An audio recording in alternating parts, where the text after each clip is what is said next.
born in the city of Newburyport, Massachusetts. His father was John Lowell II, who was a member of the Continental Congress and was a judge for the United States District Court for the District of Massachusetts.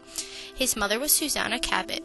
In 1786, Lowell graduated from Phillips Academy, and in 1793 he graduated from Harvard College. Early in the 19th century, 3/4 of American property owners worked for themselves. These farmers and craftsmen owned their own businesses, so they had a personal and financial stake in their success. In 1813, Massachusetts merchant Francis Cabot Lowell built America's first factory, a 4-story cotton mill that organized all the tasks of carding, spinning, and weaving under one roof. The efficiency of Lowell's new power loom made obsolete the slower skills of many independent weavers and sewers. By 1823, a town bearing Lowell's name hosted a huge complex of textile mills. To staff its new plants, Lowell recruited women from farms all over New England. The mill owners lodged them in boarding houses known as the Palaces of the Poor, where they were strictly chaperoned by matrons of high character.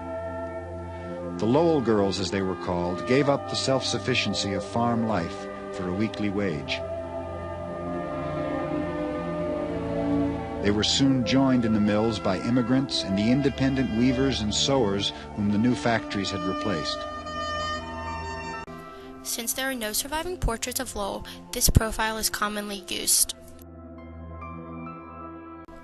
The mill girls were female workers who came to work for the Textile Corporation in Lowell during the Industrial Revolution. The girls were daughters of property New England farmers between the ages of 15 and 30.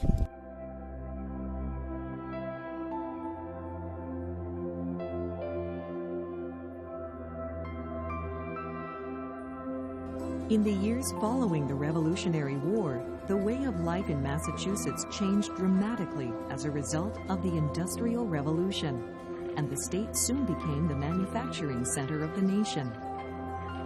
During the first part of the 19th century, new factories were sprouting up almost overnight along the rivers of New England, but mainly in Massachusetts.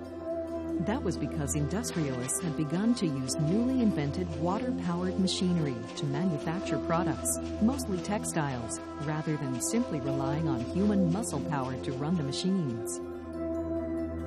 Factories were set up so that water from the rivers was diverted through watercourses beneath the factories. The force of the rushing water turned large water wheels that were connected by a complicated series of belts and pulleys to machines throughout the factories. Here at Lowell, Massachusetts, it is still possible to see some of these water-powered machines at work in factories that have been preserved as museums to textile manufacture. Construction of the Lowell mills began in 1821 along the Merrimack River. The mills were at their peak about 20 years later. For the first time in the United States, these mills used both the textile processes of spinning and weaving under the same roof.